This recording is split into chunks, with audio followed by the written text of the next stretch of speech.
السلام عليكم ورحمة الله وبركاته. النهاردة يا جماعة حلقتنا مهمة جدا ومفيدة جدا للي عايز يشتغل في تربية الفراخ أو عاوز يفهم موضوعات الفراخ. هي هنصحح بعض المعلومات الغلط في موضوع تربية الفراخ. أولا مفيش حاجة اسمها فراخ بتحول بعد التلاتين وفراخ ما بتحولش قبل التلاتين والكلام ده كله. للأسف الكلام ده تهجيص من الموزعين. الكتكوت اللي محولش معاك من عمر يوم يبقى الكتكوت مش تمام. وكل عمر ليه وزن محدد ان ما وصلهوش للوزن ده اقل حاجه، ان ما وصلش الوزن ده يبقى برضو الكتكوت معاك مش تمام. انما ما تدخليش في عمر اسبوع مثلا وتقول الكتاكيت 120 جرام، تبقى الكتاكيت مضروبه وما يقولكش استنى اصل هتحول قدام. اول اسبوع اقل حاجه متوسط وزن يكون 170 جرام، 160 جرام كده. غير كده يبقى الكتاكيت فيها مشكله، سواء بقى في الكتاكيت نفسها او في التربيه. كمان الكتكوت لو دخل معاك على 20 يوم اقل من الكيلو يبقى اقل من 800 جرام بالظبط، يبقى الكتكوت معاك فيه مشكله في موضوع الوزن. مفيش حاجه يقول لك اصلها هتحول بعد ال 30. يعني انا ادخل بكتاكيت عمر 30 يوم كيلو وهي هتحول لي بعد ال 30؟ ما هتحول بعد ال 30، هو مش هتحول بقى بالظبط. هو الكتكوت كده كده هينمو بس نمو بطيء، مش بيحول. انما انا لو داخل على ال 30 بكتكوت 2 كيلو او كيلو 800 متوسط وزن، يبقى ان شاء الله بعد ال 30 هيجيب معايا في خلال الاربع خمس ايام دول وزن فوق ال 2 كيلو ونص.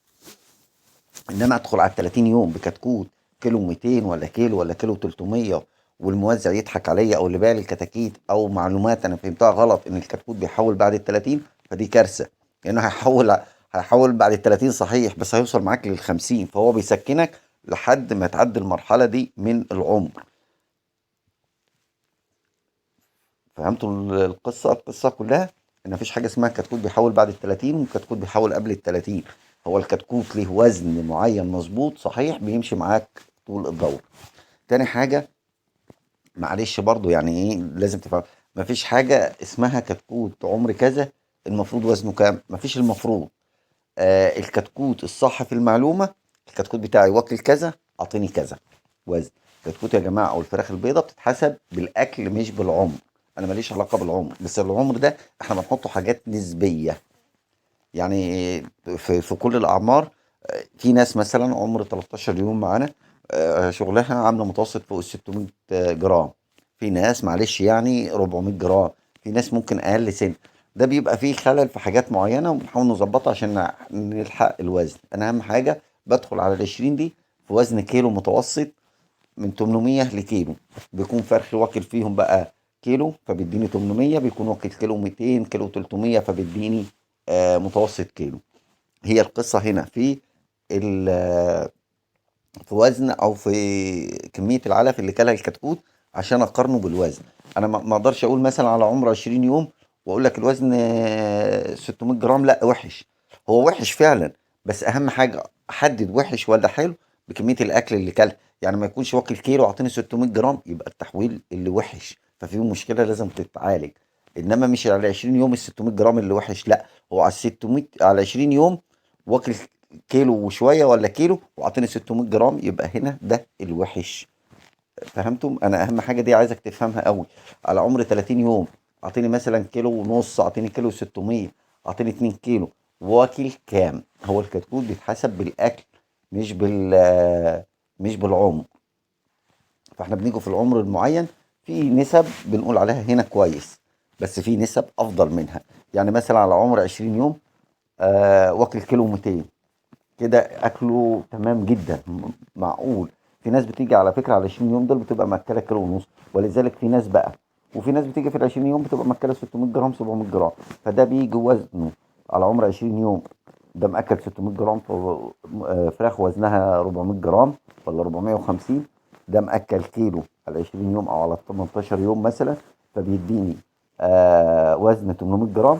وده مأكل كيلو 200 او كيلو 300 فبيديني كيلو كيلو متوسط وزن.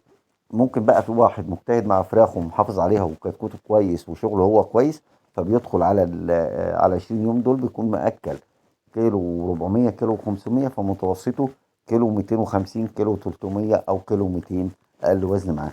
هي هنا الفكرة. تاني حاجة الكتكوت لو ما مشاش في وزنه كويس في الأعمار الأولى وبقى محقق أعلى منها، يبقى للأسف في الأعمار الكبيرة هيديني وزن أقل، وهتبتدي ماشية الفكرة في كده. فهدخل في ال30 فوزنه قليل، فبالطبيعة هيتني ماشي في معامل تحويل قليل، فهيوصل معايا لل40 وال45 على ما أبدأ أجيب أو أقرب من الوزن اللي أنا عايز أبيع عليه أو أتبع عليه. هي هنا الفكرة. كمان من ضمن المعلومات الخطأ حاجات كتير قوي هنتكلم فيها الايام اللي جايه، عشان كل ما هتعرف المواضيع الاخطاء او المعلومات الشائعه اللي للاسف متقاله غلط او متاخده غلط او فكرتها غلط، هتبدا تصحح من المعلومه بتاعتك وتشتغل شغل صح.